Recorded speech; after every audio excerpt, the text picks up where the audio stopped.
nous, il est sur une île. Ouais. Et tant qu'il respire, il n'est pas mort. Ça, c'est le sexe des anges. S'il n'est pas mort, c'est tout comme. Non, pas forcément. Merci, monsieur Thierry Ardisson. C'est pas parce qu'on ne bouge pas qu'on n'est pas mort. On peut parler de... Attendez, vous n'allez pas décréter l'euthanasie d'État maintenant, mais c'est n'importe quoi. Vous savez, je sais que monsieur, je sais que vous avez beaucoup intérêt en tant que Français à ce que le régime du président Bouteflika perdure. Et je vous donne un exemple. 65%. Mais j'ai le droit de répondre. 65% du gaz dans le désert algérien d'une wilaya, un département qui s'appelle Adrar, appartient à Gaz de France, aujourd'hui Engie, jusqu'en 2043. Je sais que vous adorez le régime de monsieur. Pourquoi c'est à côté? On n'est pas à la botte d'Engie. Vous m'interdisez de répondre à ma façon. Il n'est pas mort, mais c'est tout comme. William. J'ai du mal à comprendre votre légitimité à en parler. Il ne faut pas m'inviter, cher monsieur. Moi, je ne suis pas la puissance invitante. Moi, je suis la puissance invitante. Et je vous invite pourquoi?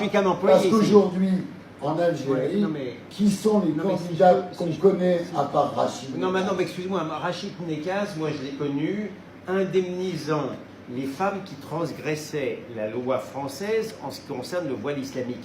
A priori, ça ne vous donne pas un magistère intellectuel et moral particulier pour parler de ce qui se passe en Algérie. Et par ailleurs, le fait que vous vous présentiez par l'intermédiaire de votre cousin, ça ne vous confère pas non plus un sérieux particulier. C'est pas pire que de se présenter à un 5e mandat quand on est mort.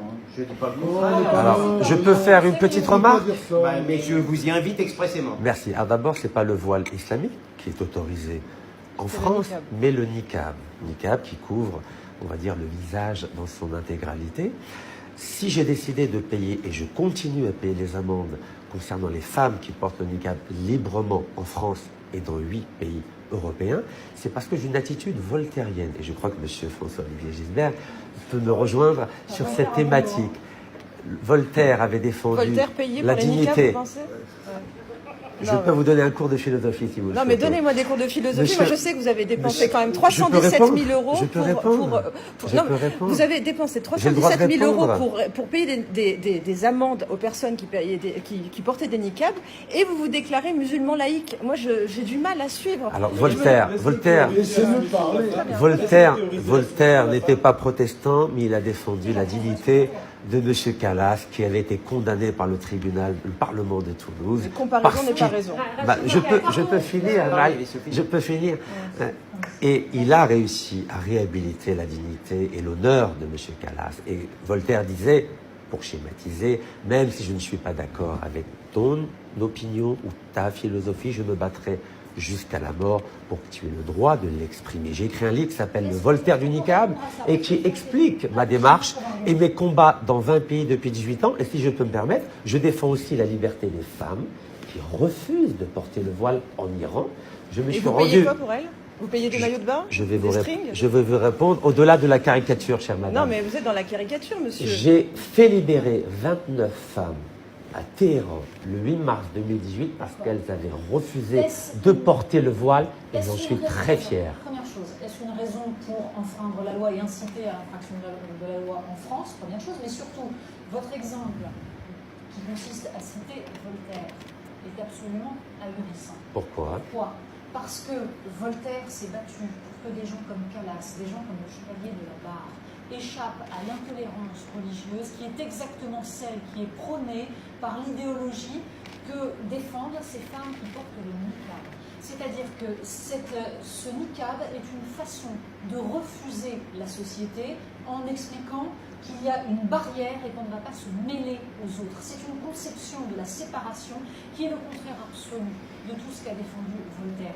Donc venir prendre le procès de Calas, le calvaire du Chevalier de la Barre qui a vécu une horreur de la part d'intolérants religieux, venir retourner cet argument pour défendre une infraction à la loi française de la part de gens qui sont des intégristes religieux, exactement ce que combattait Voltaire, là je dis chapeau l'artiste, franchement, c'est hallucinant. Je peux répondre?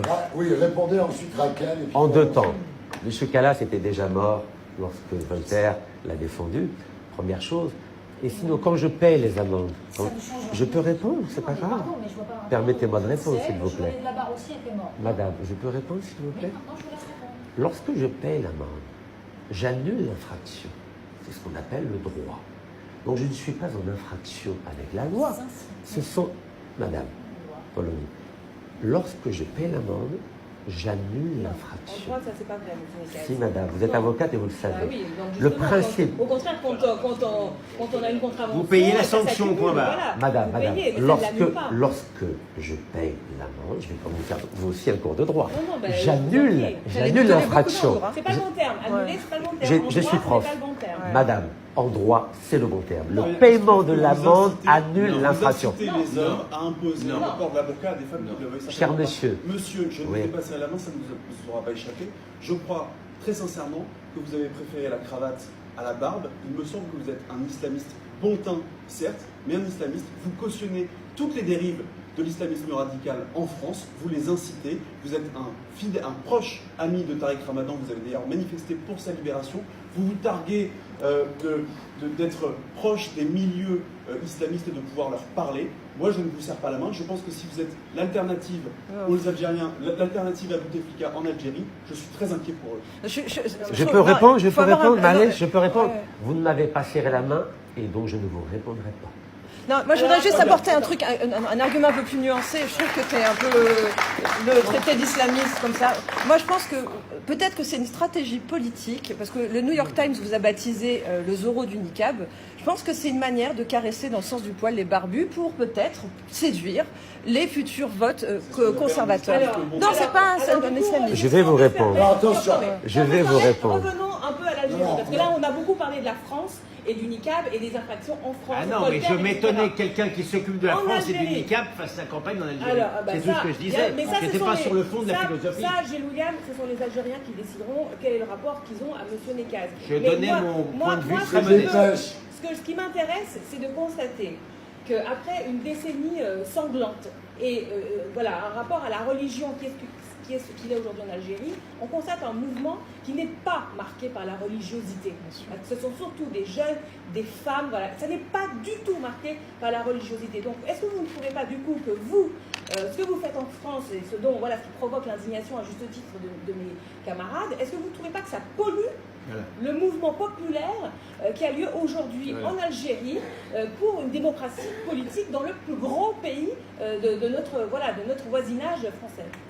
Vous savez, en Algérie, ils savent faire la distinction entre mes combats pour les libertés, parce qu'il faut savoir que je paye aussi toutes les amendes des militants des droits de l'homme en Algérie, et ce ne sont pas des islamistes, et mon combat pour incarner l'espoir pour la jeunesse algérienne. Si aujourd'hui je suis l'incarnation de l'espoir et d'un changement pacifique non islamiste en Algérie, c'est parce que la jeunesse algérienne me fait confiance. Je suis le seul qui est capable, en une minute dès que j'arrive dans une ville algérienne, de rassembler 10 000 personnes. Aucun homme politique ne le fait. Rachid Nekaz.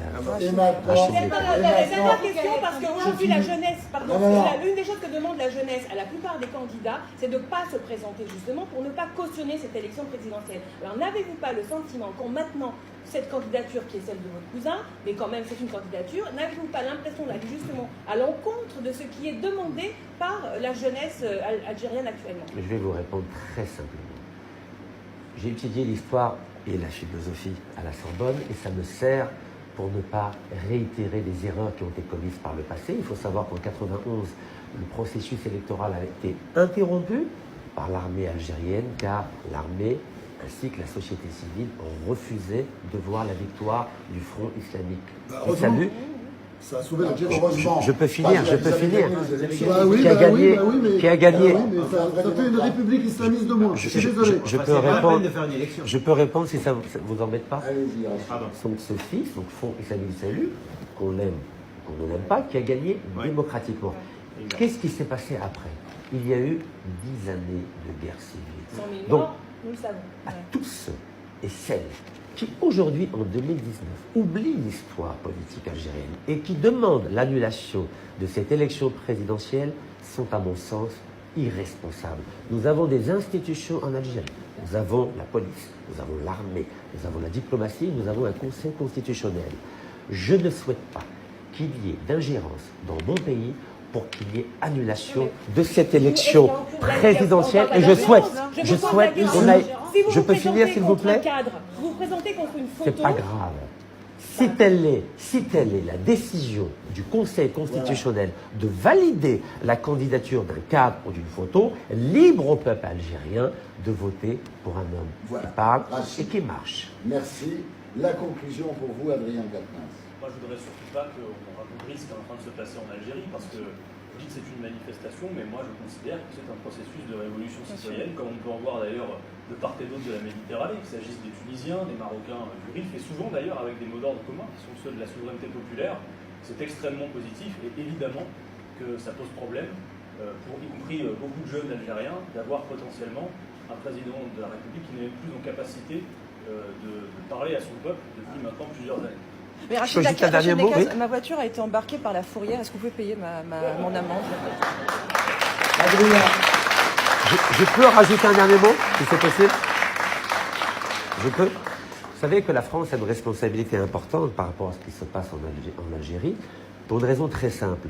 C'est que la plupart des dignitaires algériens ont des biens mal acquis ici en France et des comptes bancaires qui sont alimentés par l'argent du pétrole et du gaz. Et je lance un appel au président Macron pour qu'il tire les conséquences politiques de cette manifestation pacifique du peuple algérien, qui, je le rappelle, est beaucoup moins violente que les Gilets jaunes.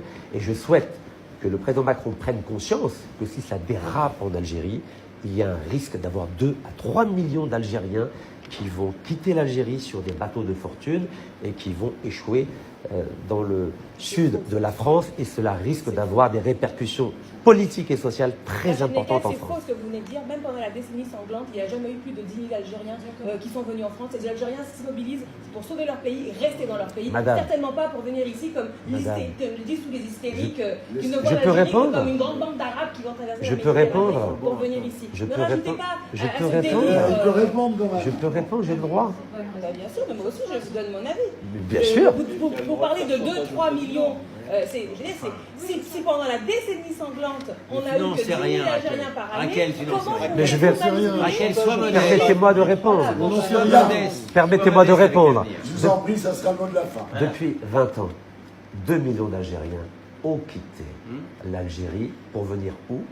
En France, en Espagne, au Canada. Il y a une convention d'entente judiciaire entre la France et l'Algérie qui protège cette mafia des carottes voleurs en Algérie. Je souhaite qu'elle soit remise en question de façon à ce que l'image de la France auprès du peuple algérien reste intacte. Faites confiance au peuple, monsieur. C'est lui la solution. Écoutez, en tous les cas, ravi de vous avoir reçu. Je pense que merci pour votre c'est invitation. pas la dernière fois que nous vous recevrons dans mes émissions. Inch'Allah. Bon courage. Merci beaucoup. Je rappelle le titre de votre livre de Wikipedia, Dictatorship Under France Protection, disponible aux éditions MJC. Merci. Merci à vous. Et nous, on se retrouve de la nuit pour la suite et une de la semaine avec la nouvelle star de la France insoumise, le député Adrien Quatennens. À tout de suite.